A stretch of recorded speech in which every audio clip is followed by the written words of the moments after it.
안녕하세요. 노인 돌봄 지도사의 민영미 강사입니다. 반갑습니다. 우리 강의 들어가기 전에 우리 손 운동 먼저 한번 해보고 지나갈까요? 자, 손가락을 쥐시고요. 우리 자네, 우네를 자극할 수 있도록 한번 해보겠습니다. 1번, 2번, 3번, 4번, 5번. 요거를 우리 어르신한테 인지를 시키시고, 네. 1번하고 2번, 1번하고 3번, 1번하고 4번, 1번하고 5번입니다. 요 동작을 이제 하시고요. 그 다음에 어르신한테 묵하고 빠를 내셔서 하나, 둘, 셋 하고 묵 내고 묵에서는 빠를 내는 동작. 요 동작을 유도하실 거예요. 두 번째 동작입니다. 세 번째 동작은 손끝, 네, 우리 한번 하나, 둘, 셋, 박수를 치시면 되는 동작입니다. 이렇게 우리 한번 말초신경을 자극하는 이런 동작과 손가락 운동을 통해서 우리 어르신들의 뇌 활성화에 도움이 되는 운동을 한번 해보겠습니다. 이 음악은 우리 어르신들이 너무 신나하시죠? 가사는 너무 빠르고 따라 부르긴 힘드시지만 이 음악이 주는 즐거움이 있습니다. 우리 이 음악에 맞춰서 해보겠습니다. 자, 준비하시고 우리 겨드랑이 자극하겠습니다. 자, 딱, 굿자, 굿자. 자, 들어가 볼까요? 준비. 1, 3, 1, 4, 1, 5. 한 번 더. 1, 2. 1, 3, 1, 4, 1, 5. 하나, 둘, 셋. 하나, 둘, 셋. 하나, 둘, 셋. 하나, 둘, 셋. 하나, 짠, 짠, 짠. 빠르게. 으쌰. 하나, 둘, 셋. 박스. 하나, 둘, 셋. 박스. 하나, 둘, 셋. 박스. 하나, 둘, 셋. 박스. 1, 2. 1, 4.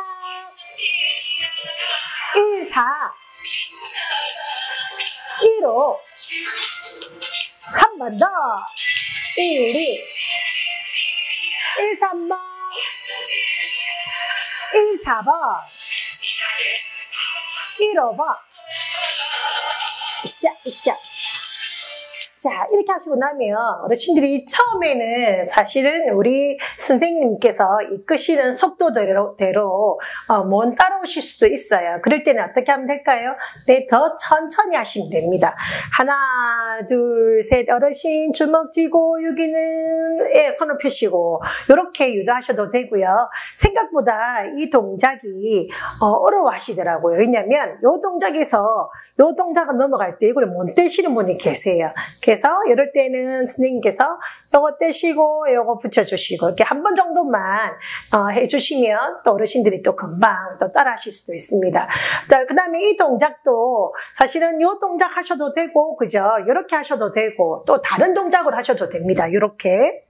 네, 이런 동작도 하셔도 되고, 그래서 들어가는 율동은 우리 선생님께서 또 한번 다르게 바꾸셔도 됩니다. 하나, 둘, 셋, 넷, 딱 이렇게 하셔도 되고, 그래서 리듬이나 안무는 우리 선생님께서 음악만 들으시고 거기에 딱 맞게끔만 들어가시면 될 것 같습니다.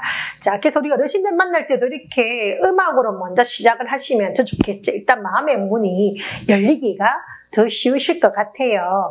자, 우리 이제 찌를 했다면 또 우리 어르신들이 뭘 좋아하시느냐면 메뉴나 동료를 참 좋아하세요. 그래서 저희들이 저번 강의에 여가 생활에서 집에 와서 우리 선생님들이 해주시는 여러 가지 역할들, 안전교육이나 사회 참여 활동이나 또 여가 생활할 때 음악과 함께 더불어 하는 걸 참 좋아하세요. 노래를 같이 부른다든지 또 노래 노래를 가지고 안무를 한다든지 또 노래를 가지고 숟가락, 젓가락 집에 있는 도구를 가지고 음악의 리듬에 맞춰서 하시는 걸 참 좋아하십니다. 그래서 수업 중간중간 제가 음악이나 율동이나 악기 같은 거, 근데 악기는 집에서 사용하실 수 있는 그런 도구로 사용할 수 있도록 진행을 해보고자 합니다. 자, 우리 오늘은 날 좀 보소, 날 좀 보소, 미랑아리랑을 한번 해보려고 합니다. 우리 어르신들이 정말 동요도 아주 오래된 나의 살던 오빠하고 나하고 뭐 이런 동요를 참 좋아하시고요. 더 좋아하시는 노래들은 아리랑, 민요, 이런 타령 이런 걸 참 좋아하시는 것 같아서 조금 우리 어르신들하고 처음에 좀 친하게 지내기가 어렵다 하시면 인사를 하시고 안녕하세요. 저는 돌봄사 누구누구 선생님입니다. 라고 이야기를 하시고 그 다음에 서로가 멋쩍다. 서로 대면하기가 조금 좀 부끄러워요. 아니면 또 그 어르신이 자기의 문을 잘 못 여신다고 생각이 된다면 가까이 가셔서 어르신 우리 미랑아리랑 날 좀 보소, 날 좀 보소 한번 들어보실래요? 하고 한번 듣게 하시고 그 다음에 이 노래를 가지고 같이 한번 춤을 추신다면 그 어르신도 사실은 마음의 문을 여시고 더 가까이 오실 것 같습니다. 우리 한번 날 좀 보소, 날 좀 보소. 뒤에 보면 화면이 보이시죠? 여기서 날 좀 보소, 날 좀 보소, 날 좀 보소. 어떻게 해요? 세 박입니다. 세 박. 그래서 세 박자 동작만 있으면 될 것 같아요. 그래서 저는 무릎을 치거나 또 집에서 하실 때는 아마 어르신이 양반다리를 하시거나 의자에 앉아 계시는 경우가 많죠. 왜냐하면 대행성관절염이나 신체가 좀 불편하신 분들은 보통 바닥에 앉는 것보다 의자에 앉는 걸 선호하시기 때문에 그래서 의자에 앉는 경우가 많을 텐데 그때는 무릎을 치시면 됩니다. 무릎 치고 손뼉 2번 그러면 세 박자 동작이 된다. 그죠? 하나 둘 셋 하나 둘 셋. 자, 외우셨나요? 그 다음에 세 박자는 저는 팔을 하겠습니다. 팔. 여기도 팔. 이렇게 하면 세 박이 됩니다. 그러면 선생님께서는 이 팔 대신에 어깨를 3번 하셔도 되고 겨드랑이를 3번. 림프관이 있는 것을 자극하면 톡소 제거에도 좋고 피로가 빨리 풀리는 영향이 있다고 하니까 이렇게 겨드랑이를 하셔도 되는데 저는 팔로 하겠습니다. 그 다음 동작은 우리 어르신한테 어르신 요즘은요 젊은 사람들이나 우리 아이들이 이런 하트 사랑을 표현할 때 이런 하트를 많이 한답니다. 우리도 같이 한번 해볼까요? 하시고 나서 아리아리랑 쓰리쓰리랑 하라 하면서 또 바뀝니다. 너무 복잡한 안무가 들어가도 어르신들이 외우기 힘드시지만 그래도 너무 단순한 한두 가지로 하기에는 집중력이나 관찰력이 떨어지기 때문에 조금씩 변화되는 모습을 보여주시는 것도 괜찮습니다. 자, 우리 한번 인지 강화를 위하여 아리아리랑 쓰리쓰리랑 더 크게 아라리가 났네 하시고 날 넘겨주소 할 때는 조금 더 빠르게 동작이 들어갑니다. 자, 저는 이렇게 어르신한테 안무를 미리 말씀드리고 나서 어르신 어떤 동작이 기억이 나시나요? 그러면 보통 제일 마지막 동작이 기억난다고 하세요. 그 다음에 어떤 게 기억이 나실까요? 우리 선생님들은 이런 동작 그 다음에 무릎 치고 박수 쳤던 거 이렇게 어르신한테 단기 기억을 끄집어내기 위해서 금방 했던 거를 다시 한번 되물어 보시는 거 그건 아주 중요한 팁이기도 합니다. 우리 어르신과 함께 금방 했던 거를 한번 다시 되물어 보는 거 그 다음에 이거는 모든 가정마다 다 있는 것 같아요. 어르신 오늘 저랑 뭐를 하셨나요? 네, 오늘 요리를 했습니다. 오늘은 미술을 했습니다. 미술 중에 오늘 무궁화를 그렸죠. 이렇게 단기 기억을 끄집어내는 그런 질문들은 아주 유익하고 어르신에게 도움이 되는 그런 질문이라고 생각이 듭니다. 자, 우리 이제 한번 날 좀 보소 유진아 가수님의 노래를 들으시면서 한번 미랑아리랑 들어가겠습니다.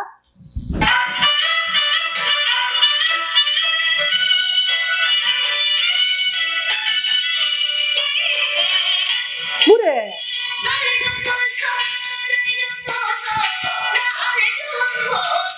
한 번 더.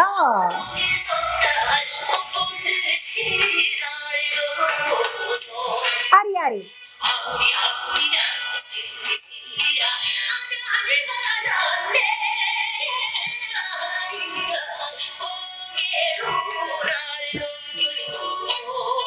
네, 이렇게 하시면 어르신들이 굳이 일어나지 않으셔도 그 자리에서 활동을 하실 수 있습니다. 우리가 직접 찾아가서 우리 어르신들을 만나 뵙게 될 때 활동이 좀 불편하신, 거동이 불편하신 분들이 계실 수 있거든요. 그래서 되도록이면 활동을 하실 수 있다, 적극적으로 참여가 가능하신 어르신들은 일어나서 같이 하시면 훨씬 더 활동 더 크고 좋으실 것 같지만, 보통 앉아 계시기에 좀 앉아 계셔야만 되는 거동이 불편하신 분들이 의외로 많이 계세요. 그래서 의자에 앉아서 하실 수 있는 분들은 이렇게 앉아서 하시고, 서서 활동이 가능하신 분들은 서서 같이 하시면 좋으실 것 같습니다. 우리 다시 한번 해볼까요?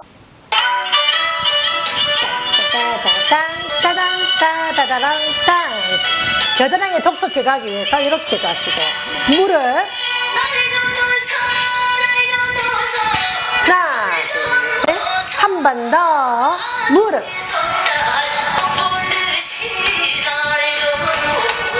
작은 하트 아리아리랑, 중간 하트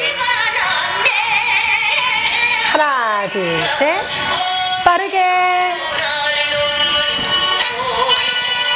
자, 이렇게 하시면 됩니다. 하시고 난 뒤에 끝나고 나면 뭐라고 물어보나요? 금방 하셨던 것 중에 어떤 동작이 기억이 나시나요를 꼭 물어보셔야 돼요.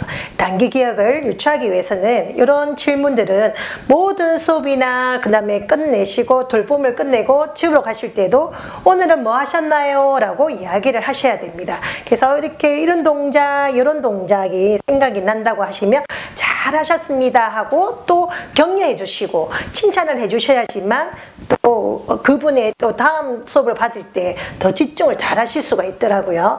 자, 우리 한번 이거를 여러 번 하시면 좋겠지요. 자, 그렇게 하시면 되겠습니다. 오늘은 우리가 돌봄은 나의 일자리 창출에서 이익이 생겨서 참 좋기도 하지만 지역사회를 돌봐주는 거에 우리가 공헌하는 부분도 있습니다. 우리 지역사회에 우리 어르신들이 특히나 독거노인들은 자살이 높다고 하는 이야기를 많이 들으셨을 텐데요. 그분들의 외로움과 혼자 이렇게 고독하신 것을 우리가 돌봐드림으로 해서 지역사회가 긍정적이고 또 그 분들에게 새삼을 줄 수 있는 용기를 또 줄 수 있는 부분이 있기 때문에 우리 어르신한테 내가 정말 좋은 일을 하고 있구나, 그래서 자신감을 가지시고 끈기를 가지시면 참 좋은데요. 그렇다면 나는 누군가, 나에 대해서 조금 더 아시고 우리 어르신들을 돌봐드리는 건 어떨까요? 내가 나를 사랑하지 않는데 그분들한테 그냥 돈을 가지고만 접근을 한다면 오래 가지 않을 것 같아요. 내가 나를 사랑하지 않으면 그분들한테 나눠드릴 에너지가 없기 때문에, 그래서 제가 오늘은 질문을 제가 드리면 우리 스님께서 사실은 대면이면 공책이나 책이나 이렇게 적어서 하실 수 있는데 우리가 지금 비대면이다 보니까 갖고 계시는 책이나 A4 용지에 한번 적으셔서 하시고 마지막 날 다시 한 번 더 이 이야기를 꺼내서 서로에게 해주고 싶은 조언이나 또 지지해 줄 수 있는 그런 멘트가 있다면 그냥 한번 나눠 볼 텐데요. 혹시나 지금 옆에 적을 수 있는 게 있다면 한번 yes나 no나 적으면 되니까 한번 해보겠습니다. 준비되셨나요? 네, 여기 근데 돌봄사의 주체 나의 정체성이라는 것만 제목만 적어주시고 1번하고 답 적으시고 2번하고 답 적어주신다면 이거는 정답이 있는 게 아니라 내 마음을 내가 잘 들여다보시면 됩니다. 자, 1번입니다. 새로운 일을 시작하려고 계획할 때마다 걱정이 되거나 두렵다. 그냥 내 마음을 보시고 현재 내 마음이 어떻는지. 여기에는 정답이 없어요. 그래서 그냥 내 마음을 잘 들여다보시고 yes면 yes, no면 no 해서 1번 해서 yes면 yes 적으시면 됩니다. 2번입니다. 모든 사람들이 좋아하는 멋진 사람이라고 하지만 나는 내 자신에 대한 확신은 없다. 3번입니다. 반항적이며 다른 사람과 다툴 때 내가 살아있음을 느낀다.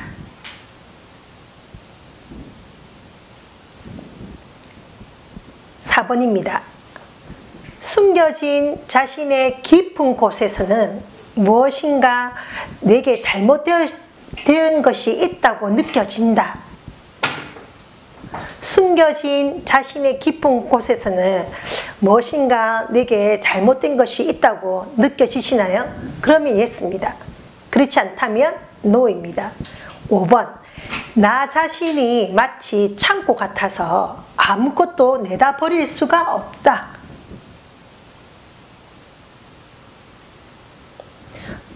6번. 남자로서 혹은 여자로서 부족하다고 느낀다. 아버지로서, 아들로서, 남편으로서, 혹은 며느리로서, 엄마로서, 딸로서 부족하다고 느끼시나요? 7번입니다. 성별에 대해 혼란스럽다. 지금 내가 요즘 남자 같다. 내가 요즘 여자라고 느낀다. 뭐 호르몬의 변화라든지 신체 변화라든지 뭐 그런 걸 보고 느끼시면 될 것 같아요. 자, 8번입니다. 진정으로 원하는 것이 무엇인지 모른다는 생각이 든다. 9번입니다. 완전한 성취자가 되기 위해서 나 자신을 통제한다. 10번. 성적으로 매력적이지 않으면 아무것도 아니라고 생각이 든다. 혹시 나 자신이 멋진 연인이 되지 못하면 버림을 받거나 거절을 당할까 봐 겁난다. 11번. 인생이 공허하다. 대부분의 시간 동안 우울하다. 자, 마지막입니다. 나 자신이 누구인지 정말 모르겠다. 나의 가치가 어느 정도가 어떤 것에 대해 내가 어떻게 생각하는지 잘 모르겠다. 자, 여기에 yes면 yes, 여기는 no. 왜냐하면 저희들이 이렇게 생활지원사에 지원하시는 분 연령들이 대부분 다 40대 넘으세요. 그래서 그 사이에 갱년기 우울증이나 갱년기를 접어들거나 또 나이에 들어감으로 해서 그 노화의 우울증이라는 게 있거든요. 그래서 이제 이런 걸 한번 개선해보자. 또 이런 분을 갖고 계시면 이런 수업을 통해서 우리가 앞으로 이제 수업들이 좀 진행이 될 텐데요. 그런 상담 기법이나 이런 게 들어갈 때 조금 자기 모습을 이렇게 한번 들여다보는 거예요. 그래서 이거를 조금 치유가 되면 너무 좋고, 그죠? 그래도 내가 알고 있으면 좀 조심하게 되기 때문에 이 과정이 아주 중요합니다. 내가 우울한데 우울한 어르신을 만나면 좋은 시너지를 못 얻기 때문에, 그래서 내가 그럼으로 해서 내가 좀 우울하다는 게 논다면 내가 이런 여러 가지를 공부를 해서 접근할 때는 좀 긍정적으로 접근을 하실 수 있도록 하기 때문에 이거는 좀 솔직하게 적으셔서 마지막 날 내가 얼마나 변화됐는지 그렇게 비교해보고 하시면 좋을 것 같습니다.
자, 선생님들 이 유튜브 보시고 눈물을 훔치신 분도 계실 거예요. 저도 이 유튜브를 보고 정말 많이 울었거든요. 내 모습을 내가 보는 것 같아서 너무 부끄럽고 그랬습니다.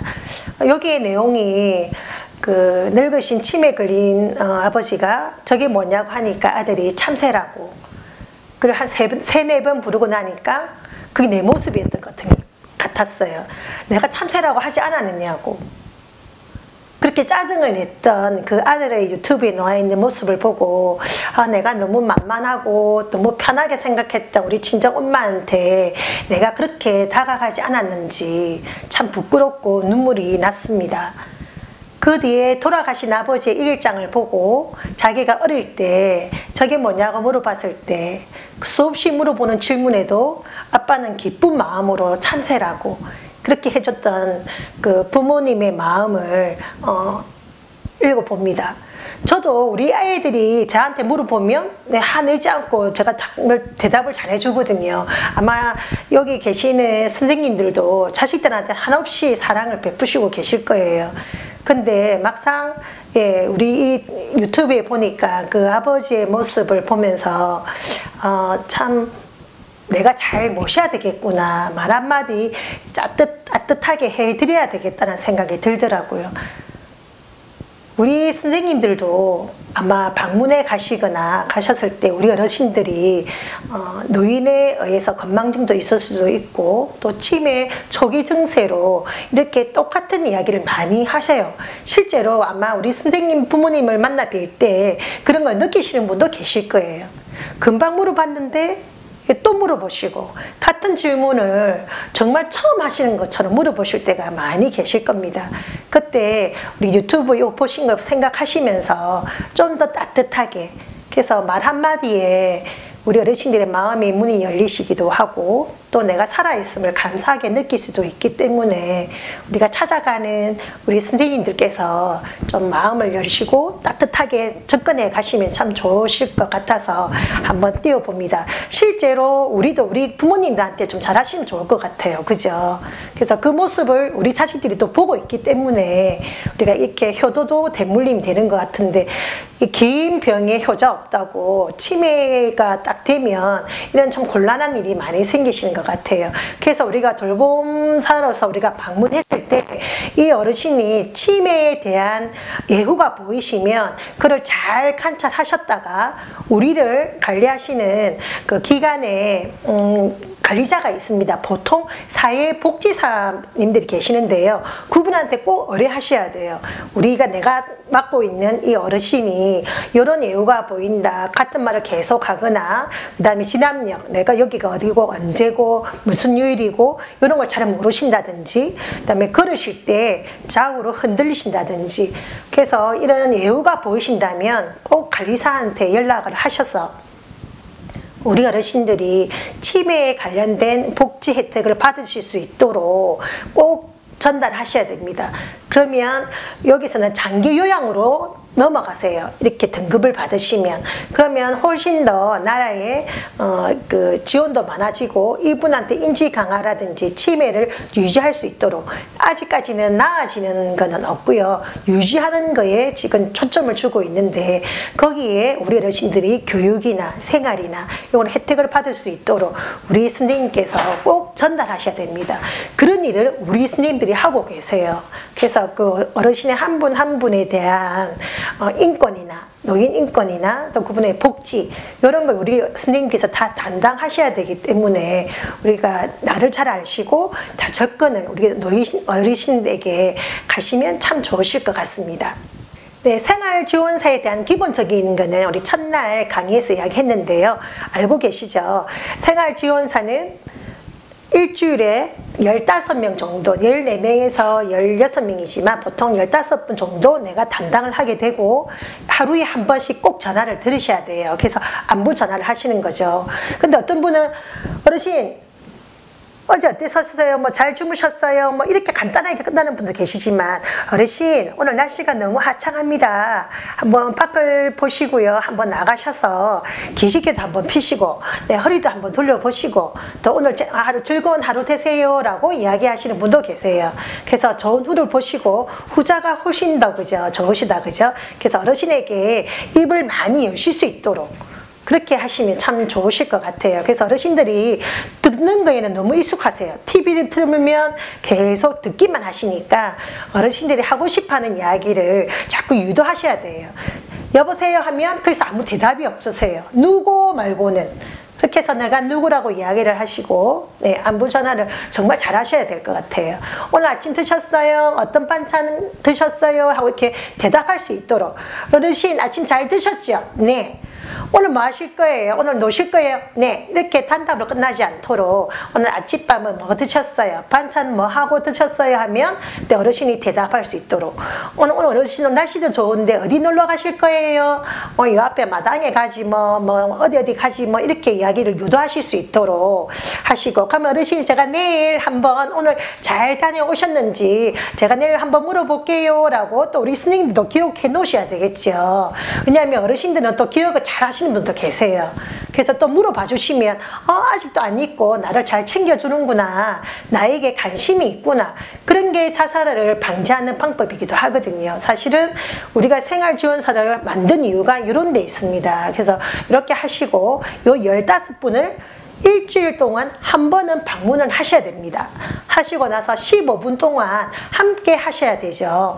그 15분 동안 계실 때 어르신이 원하시는 걸 해주시는데 보통은 나하고 놀아줘. 뭐 노래 같이 부르자. 뭐 TV를 같이 봤으면 좋겠어.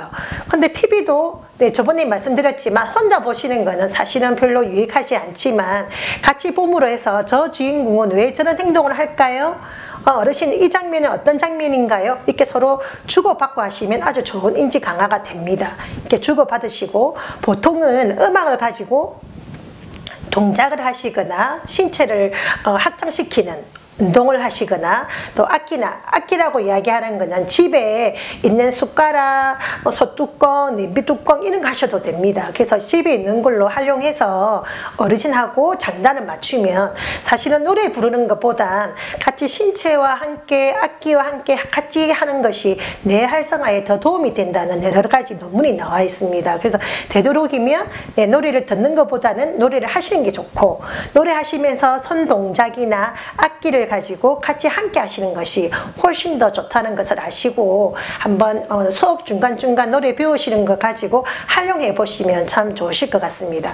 우리가 항상 제가 어디 가서 물어보면 제일 많이 묻는 게 월급이 얼마냐고 꼭 물어보시는데요. 네, 여기는 딱 정해져 있습니다.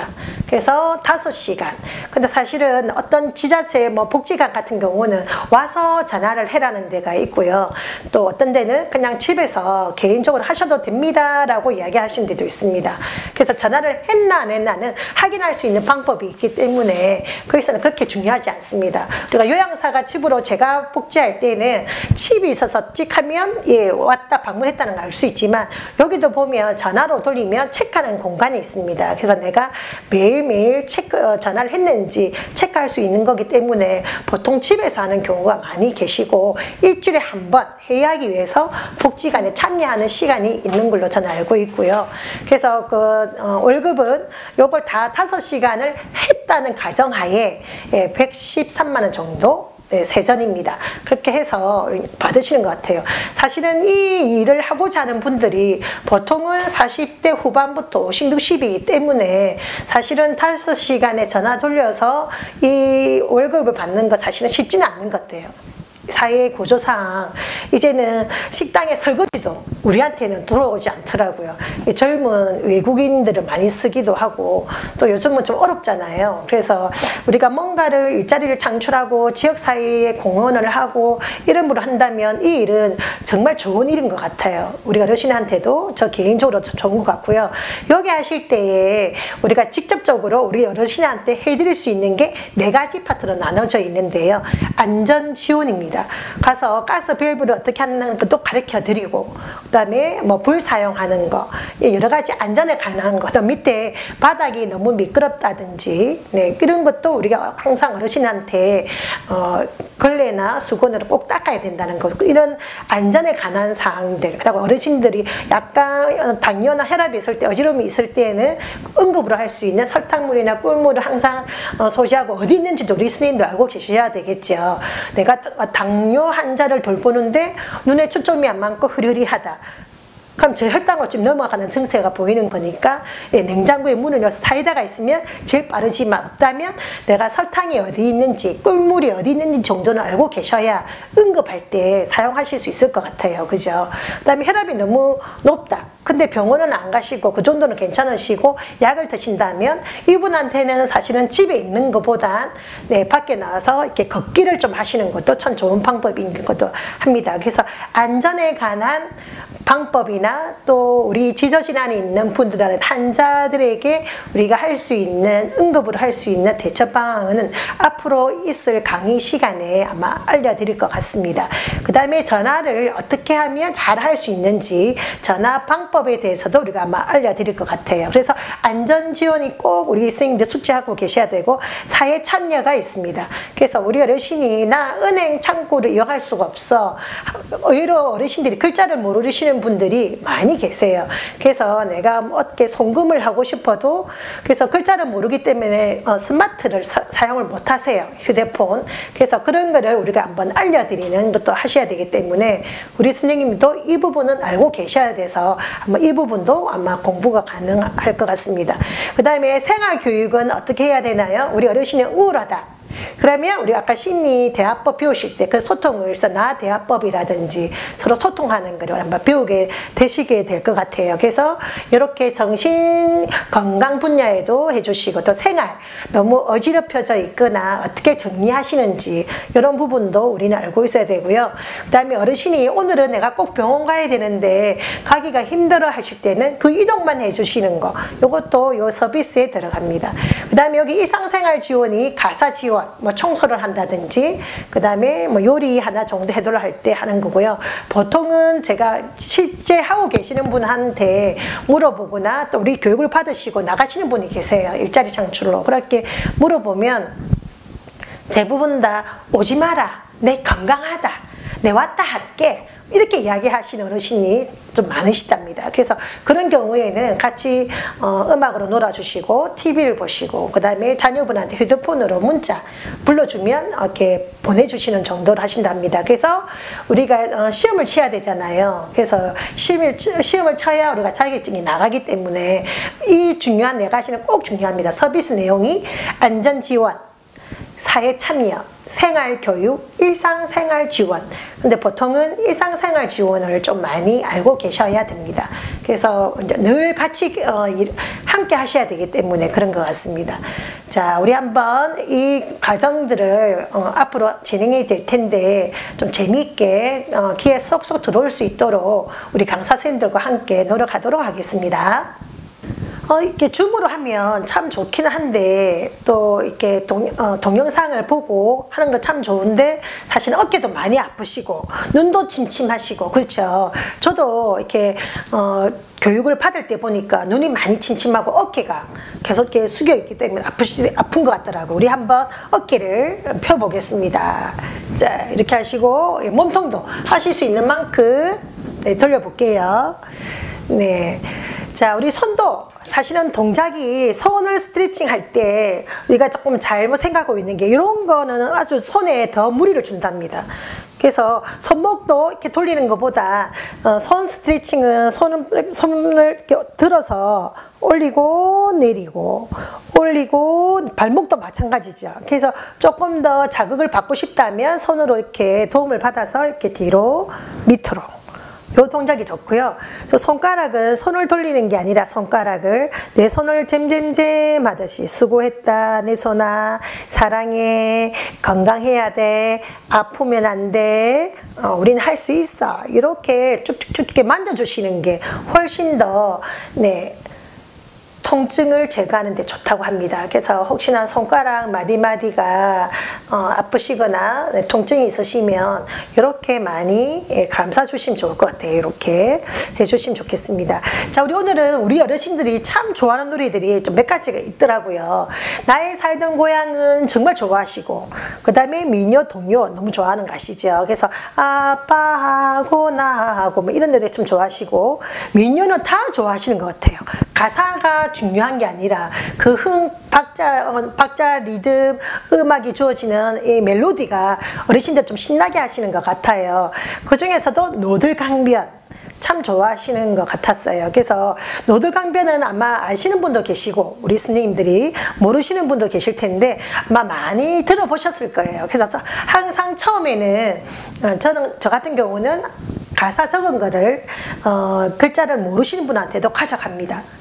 가져가서 한번 천천히 노들강변 한번 읽어보고, 그 다음에 우리 어르신한테 노래를 부르게 하시고, 그 다음에 집에 있는 숟가락, 저는 숟가락을 참 좋아합니다. 왜냐하면 소리가 나쁘지 않거든요. 특히나 어르신들이 드시는 숟가락은 금속재로 되어 있기 때문에 소리가 더 잘 납니다. 그리고 금속은 이렇게 파동이 팔로 전달이 돼요. 그래서 그 파동이, 좋은 파동들은 통증을 예방하고 잊어버리게 하기 때문에, 그래서 보통은 이 금속 트라이앵글이나 이런 악기는 음악 치료할 때 많이 쓰이는 이유가 이런 파동을 우리가 받기 위해서도 많이 합니다. 그렇지만 저는 오늘은 혹시나 그것도 없다면 종이 컵으로 하셔도 되고, 집에 아마 이런 숟가락 젓가락은 있을 것 같기는 해요. 저는 지금 플라스틱으로 색깔을 보여주기 위해서 가져왔고요. 혹시나 집에 있는 것을 사용하는 걸 싫어하는 어르신도 계실 수 있을 거예요. 그럴 때는 스님님이 이런 거 4개 준비해서 어르신한테 2개 주고 스님님이 하나 가시고, 이 정도는 저도 가방, 쪼매난 가방인데 놓고 다니거든요. 이렇게. 그래서 불편한 거 아니니까 이렇게 들고 다니셔서 하시면 좋을 것 같습니다. 여기에 보시면 노들강변 이렇게 보이시죠? 여기에 파란색이 있고 그 다음에 빨간색이 있어요. 그래서 파란색일 때는 쿵 따따따 하시면 돼요. 어떻게 해요? 쿵 따따따. 한 번 더 해볼까요? 우리가 선생님 안 걷고 계시면 손뼉으로도 한번 해보세요. 시작. 쿵 따따따. 이게 4번이 있으니까 4번 하면 된다. 그죠? 그 다음에 빨간색은 그냥 한 번만 하면 됩니다. 쿵. 아주 쉽게 했죠. 왜냐하면 어르신들은 어려우면 일단 어렵다고 이야기 안 하시고 재미없다, 난 니 안 좋아한다, 이렇게 하시거든요. 그래서 일단 쉬워야 됩니다. 쉽게 하고 난 뒤에 어르신 너무 잘하세요 하고 나서 다음 주에는 뭐 하나를 더 바꾸더라도 처음에는 어르신들이 하실 수 있는 만큼. 근데 사실은 이 리듬은 어르신들이 잘 알고 계시고 잘 따라 하시는 리듬이에요. 쿵 따따따 쿵 따따따 쿵 따따따 쿵 따따따. 그 다음 밑에 빨간색 쿵 쿵 쿵 쿵 끝. 이렇게 이야기하시면 뭐 이게 다냐고 물어보시면 네 어르신 이렇게 해서 반복하시면 되세요 하면 어르신들이 아유 쉽네, 요거는 할 수 있을 것 같아 라고 이야기를 하시면 또 이렇게 바로 들어가시면 됩니다. 우리 한번 네 김영님 노들강변 노래에 맞춰서 한번 해보겠습니다.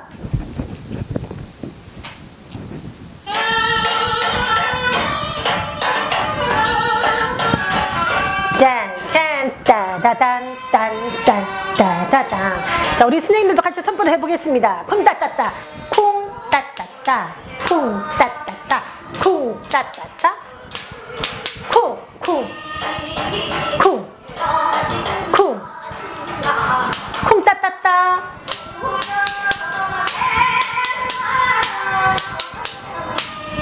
쿵 쿵 진동여 섬의 연합. 자, 이번에는 춤 맞춥니다. 예해요. 자, 팔 아프실까봐 네, 좀 쉬어가는 공간입니다. 몸이들. 자, 쿵 따따따 들어갑니다. 쿵 따따따 쿵 따따따 쿵 따따따 쿵 따따따 쿵 쿵 간호. 네, 그러면 어르신 너무 좋아하시겠죠. 저는 실제로 장구 가구를 가지고 할 때가 있고요. 그 다음에 다이소 가니까 네, 뭐 4,000원 정도 소고가 있더라고요. 소고로 하셔도 참 좋죠.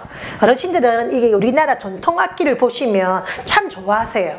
또 실제로 제가 장구나 소고를 가져가면 많이 보기는 했으나 이렇게 만져보기는 처음이야 라고 하십니다. 어르신들도 배움의 욕구는 있으세요.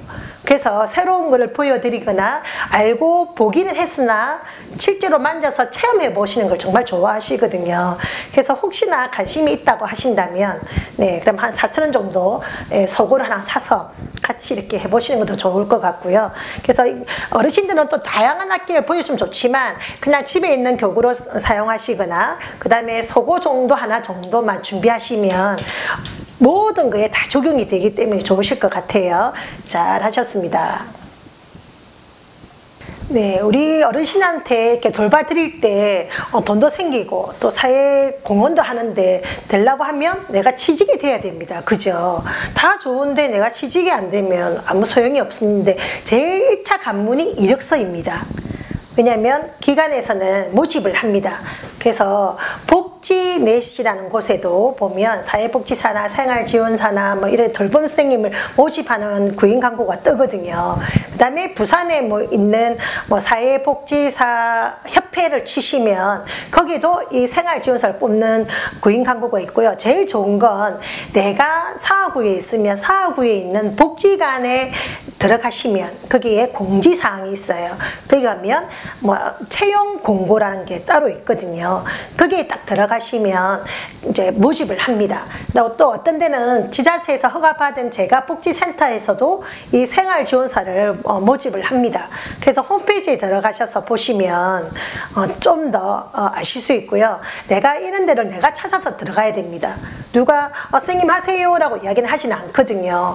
근데 내 옆에 친구가 생활지원사가 있다면 정보가 있다 보니까 빨리 되어서 보통 친구분이 그 옆에 친구분을 데리고 가고 해서 이렇게 되시더라고요. 그래서 일단 우리 선생님들은 이런 생활지원사에 대한 정보가 있으시니까 한번 직접 찾아보시는 것도 괜찮으실 것 같아요. 그래서 들어가시면 이력서를 그쪽에서 제공을 합니다. 요 용지에다가 꼭 해라고 하면 선생님이 가지고 있는 이력서에 내시는 분도 실제로 있으시더라고요. 그러시면 안 되고 그쪽에서 주는 때 보통 이력서 그 다음에 자기소개서 이 두 개를 원하는 데가 있고요. 어떤 데는 이력서만 원하는 데가 있으세요.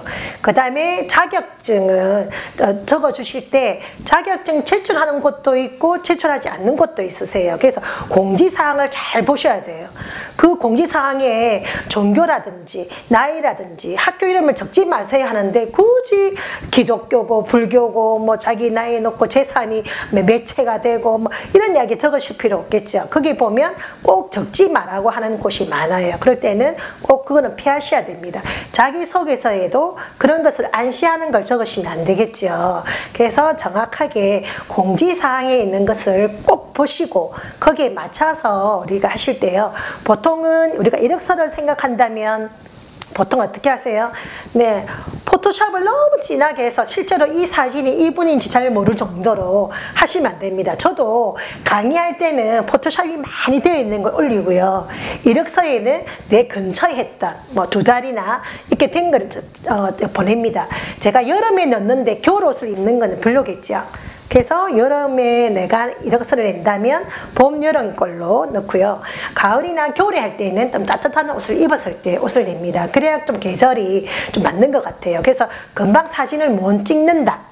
그러시면 뭐 작년 거라도 혹시나 원래는 3개월이고 6개월 전에 이렇게 주문해 놓은 데가 있어요. 6개월 전 걸 꼭 올리세요 하면 사진을 좀 찍으셔야 되겠지요. 없다면.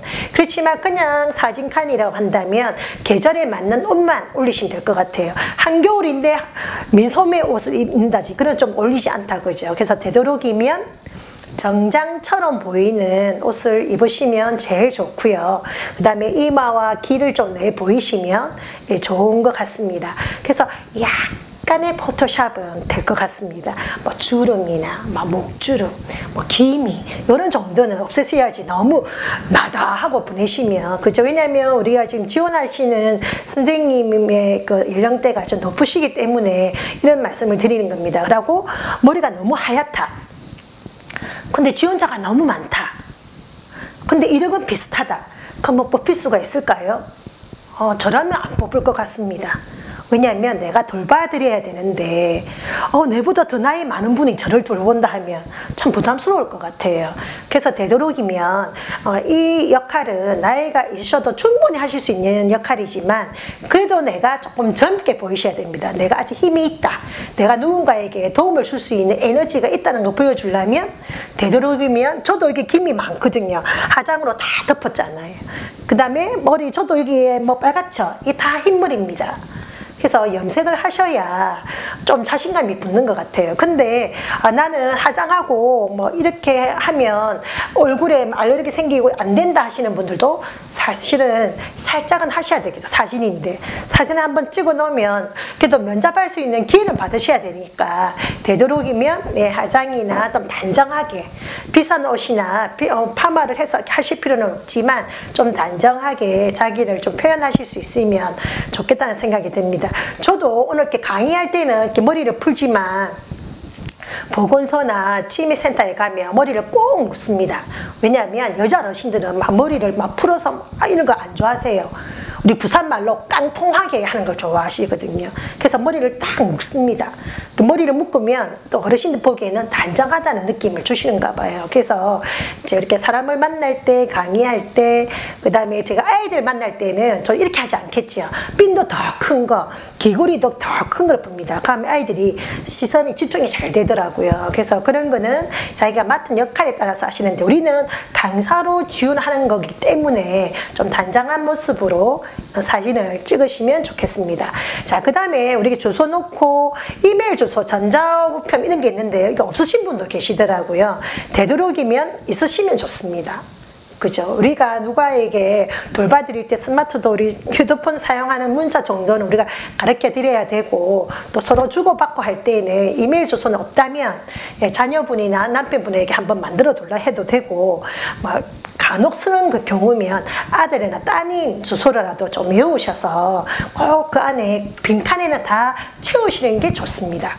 그렇게 넣어주시고 그 다음에 이제 학력 넣는 부분이 있어요. 그죠? 그러면 보통 공공기관에는 뭐 그 대학교 학교 이름 넣지 말라는 데도 있더라고요. 그러면 내가 대학이면 대학, 고등학교면 고등학교만 적으시면 됩니다. 순서는 어떻게 할까요?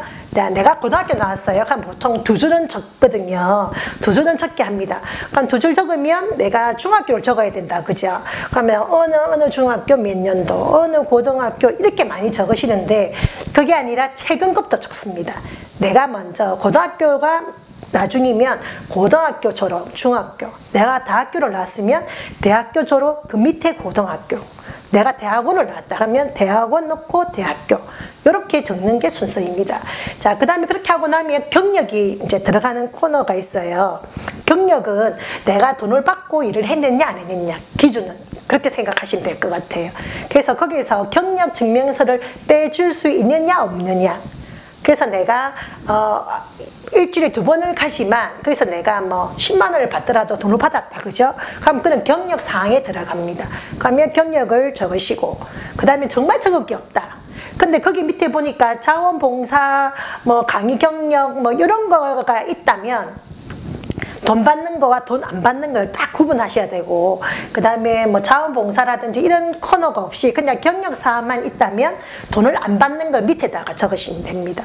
그래서 제일 처음에는 내가 경력을 세울 수 있는 거, 왜냐하면 취직을 하고 난 뒤에 그거를 증명서류를 요청할 수가 있습니다. 그럴 때 내가 증명할 수 있는 거를 정확하게 적으셔야 되고 되도록이면 내가 어떤 업무를 맡았는지, 행정 업무를 맡았는지 서비스 업종을 맡았는지 내가 돌봄 서비스를 했는지. 지금 아기 돌보미 선생님들이 많이 계시고 여기 들어오시더라고요. 왜냐하면 제가 영도구에 수업을 갔는데 2분이나 저한테 아기 돌보미 교육을 받으신 분이 선생님 제가 그때 금곡에서 인재개발에서 선생님한테 교육을 받아서 지금 아기 돌보미로 수업을 나가고 있어요 라고 하시는 분들이 계시더라고요. 그래서 의외로 이 대상 나이 연령대에 있는 분들이 지금 이쪽으로 좀 많이 넘어오시더라고요. 왜냐하면 아기를 업고 안고 놀아주기가 좀 숨이 차시니까 이제 노인 쪽으로 오시는 분들 계시기 때문에 그래서 그런 경력들은 인정해 준다. 그죠? 그래서 아기 돌봄이 이제 했고 몇 년부터 했고 그래서 나중에 서류를 제출할 수 있도록 이런 거 적으시고, 그 다음에 자원봉사한 거, 내가 어느 복지관에서 매주 수요일마다 뭐 어떻게. 근데 자원봉사는 일선상부나 그 다음에 여기 우리가 그 발급이 됩니다. 그래서 그 자원봉사시에 들어가면 자기 이름 넣고 아이디 넣으면 정확하게 내가 어떤 영역에서 내가 어떻게 자원봉사를 했고 몇 시간을 했고 이렇게 딱 나와 있기 때문에 이것도 좀 좋으세요. 사실은 돌봄에 대한 경력은 지금 있는 분이 별로 없으시죠. 아이 돌봄 빼고. 왜? 작년부터 나왔기 때문에. 그래서 그럴 때에는 자원봉사 시간이 참 중요하실 수 있거든요. 그래서 이런 자원봉사 시간도 꼭 기입을 하시면 기관에서도 보면 아, 이분은 봉사 정신이 있으시구나 해서 점수를 더 주실 수 있습니다. 왜냐하면 봉사는 아무런 대가 없이 내가 그 시간에 맞춰서 봉사하시는 거기 때문에 사실은 경력이 더 중요하지만 그 경력이 없다면 자원봉사 실적 점수라도 올리시는 게 훨씬 더 좋고요. 지금이라도 내가 뭔가를 일을 하고자 하는데 내 경력이 없다. 그러면 가까운 곳에 복지관이나 뭐 이렇게 학습관이나 그 다음에 그 요양원이라든지 이런 쪽으로 가셔서 내가 이렇게 봉사를 하고 싶다면 누구 하나 안 됩니다 하는 데가 없을 거예요. 어떤 역할이라도 주어질 수 있으니까 한번 해보셔서 그런 시간들이 누적이 된다면 그게 또 나의 능력이 되기도 합니다. 그래서 그런 걸 잘 모집하셔서 넣어주시면 될 것 같습니다. 자, 자기소개서는 아주 구체적으로 적는데요. 옛날에는 나는 가난한 집에 2남 4녀 셋째로 태어났어 어려운 환경 속에서 이렇게 했는데 요즘 그거는 적지 않습니다. 그래서 의외로 딱 하나 내보면 나의 장단점과 내가 이 일을 하면서 목표치 뭐 이런 거를 구체적으로 적으라고 나와 있어요.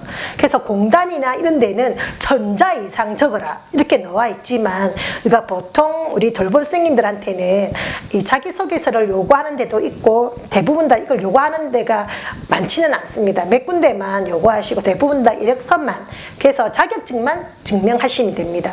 근데 여기는 자기소개서 할 때는 내가 왜 이 일을 하는지, 왜 일을 하게 됐는지 그런 경우를 이야기를 하시고 나의 장단점을 적으셔야 돼요. 근데 저는 되도록이면 나의 단점이 장점이 될 수 있는 거를 거짓말은 아니지만 좀 자기 걸로 하는 게 참 중요하다고 생각합니다. 저는 고집이 셉니다. 나는 남의 말을 듣지 않는 게 나의 단점입니다. 하는데 이분을 기관에서 참 채용하기가 자기 말도 안 들어주면 안 되잖아요. 그래서 그런 것보다는 뭐 예를 들어서 내가 너무 고집이 세다 이러면 나는 내가 하고자 하는 일에는 끝까지 다 하고자 하는 것이 있다. 그게 어떻게 보면 욕심일 수 있고 고집일 수 있지만 나는 이것을 긍정적으로 해서 내가 이 일을 수행할 때 아주 좋은 장점으로 나는 생각한다.